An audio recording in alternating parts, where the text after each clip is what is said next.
¿Qué tal, amigos? Mi nombre es Ricardo Vázquez Kunz y este es su programa Hojas Contadas por Congreso Televisión. Este es un espacio que tiene por fin difundir las publicaciones del Fondo Editorial del Congreso del Perú. En esta ocasión vamos a presentar un excelente libro. Se trata de Francisco Javier de Luna Pizarro, de la historiadora Carmen Villanueva. Ella es una reconocida historiadora de la Pontificia Universidad Católica del Perú. Además, ha sido mi profesora de historia cuando yo hace mucho tiempo cursé los estudios generales en la Facultad de Letras de esa universidad.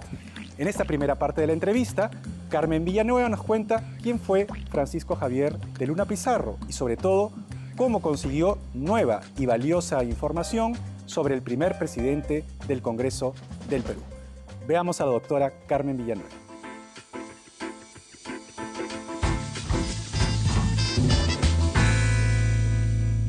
Creo que lo interesante de este personaje es que nace sin que nadie pudiera prever, ni él tampoco, el futuro que iba a tener. O sea, convertirse en el primer personaje de la política peruana durante muchos años.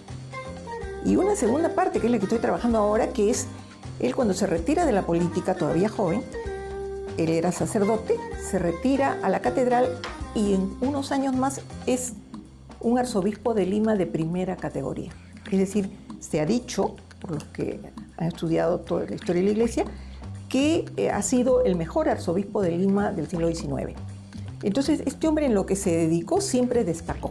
Un hombre muy respetado, muy odiado, porque por lo mismo que sostuvo sus principios contra viento y marea y contra quien fuera, poderoso o no, y soportando deportaciones y cuanto fuera, por lo mismo se crearon estereotipos de él.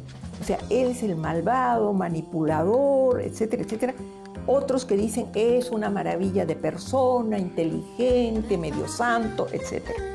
Tuve una suerte muy especial porque este señor, que como digo, solo tenía una hermana y se adoraban mutuamente, este señor, la hermana se casó y él trabó una relación de un afecto muy grande con su cuñado.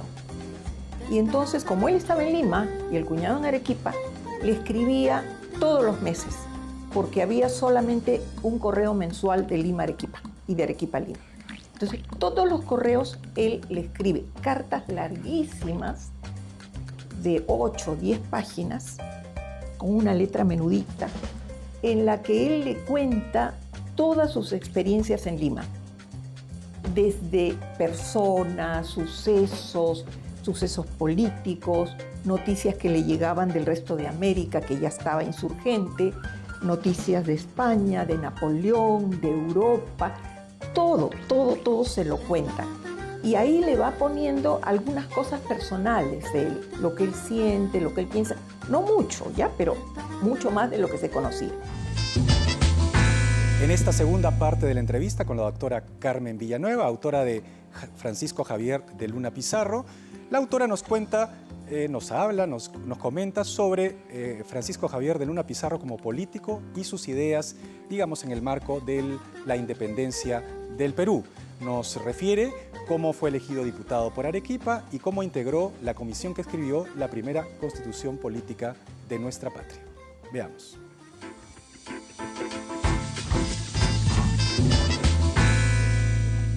Entre la experiencia de Cádiz y su propia inteligencia y sus lecturas, él probablemente se desempeña muy bien. ¿Por qué? Porque inmediatamente viene la elección de diputados a Congreso, él es elegido y llega al Congreso y él es el primer presidente del Congreso. Y ahí comienza a demostrar su habilidad, su conocimiento de leyes, su conocimiento también de cómo funcionaba una asamblea de esas, por lo que había visto en Cádiz. Él hace el reglamento también para el Congreso. Aparte de eso, hay también el asunto de fondo, el hacer la Constitución, que iba a ser la primera Constitución peruana. Y tenía que ser una Constitución que va a parecerse un poco a la de Cádiz, que no tiene rey, por supuesto, pero que se parece en los principios, la soberanía popular, las elecciones como debían ser, que son elecciones a las distintas, distintas a las que conocemos nosotros, pues son elecciones indirectas. No se pasa de un régimen tan absoluto a unas elecciones donde todo el mundo vota.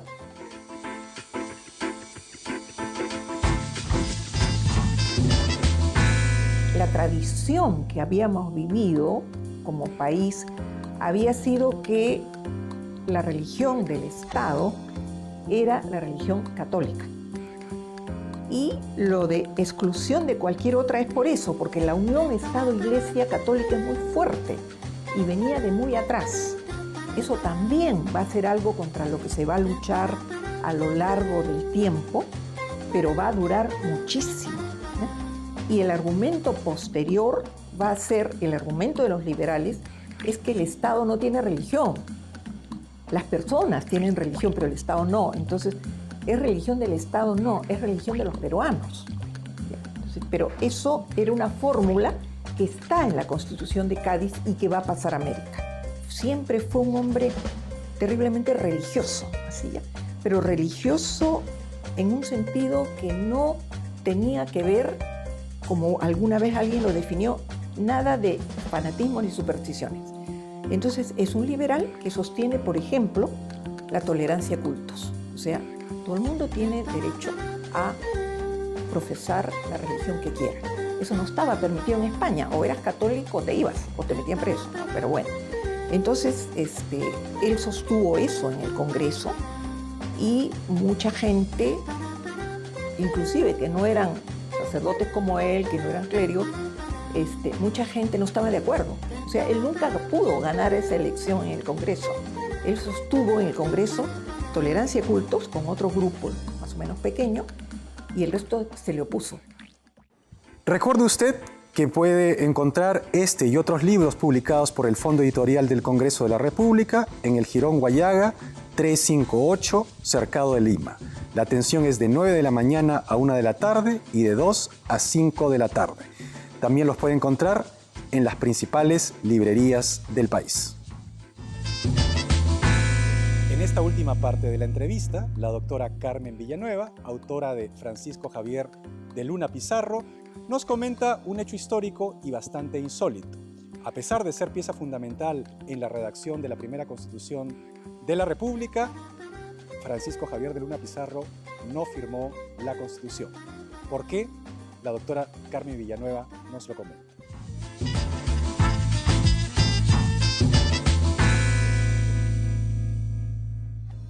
Esta primera Constitución, que en buena cuenta obedece a toda la inspiración de Luna Pizarro y su grupo liberal, es curioso porque él no la firma. Porque cuando están terminando prácticamente la Constitución, no se había ganado la guerra todavía. O sea, los realistas estaban en todo el territorio. Entonces, hay un movimiento de José de la Ribagüero que dice, están discutiendo en el Congreso y los realistas se nos están viniendo encima. Entonces, hay que hacer de todas maneras la guerra y él quiere imponerse de presidente. Entonces, un grupo de congresistas dice, es verdad, hay que primero ganar la guerra y después ver qué hacemos. Pero él no. Por eso Basadre dice que cuando se estudia a las personas que defendieron principios hasta el final, este es el personaje que representa todo eso, porque él nunca acepta esas cosas. Entonces, cuando él ve que hay una imposición militar contra el presidente que el Congreso había elegido para, digamos, que haya un presidente que no era militar, Ribagüero no era militar, pero iba a entrar con los militares del gobierno, él pide permiso al Congreso y se va. Por eso no es una deportación. Él pide permiso y se va a Chile, que es donde estaban sus amigos generalmente, a los que había conocido en Cádiz, ciertamente. Entonces él se va y se queda allí hasta que lo llaman para que regrese. O sea, la Constitución del 23, que es la que él hace, la firman los demás, pero él no, porque no está en el Perú. Bien amigos, no hay tiempo para más. Conmigo será hasta una siguiente emisión de Hojas Contadas.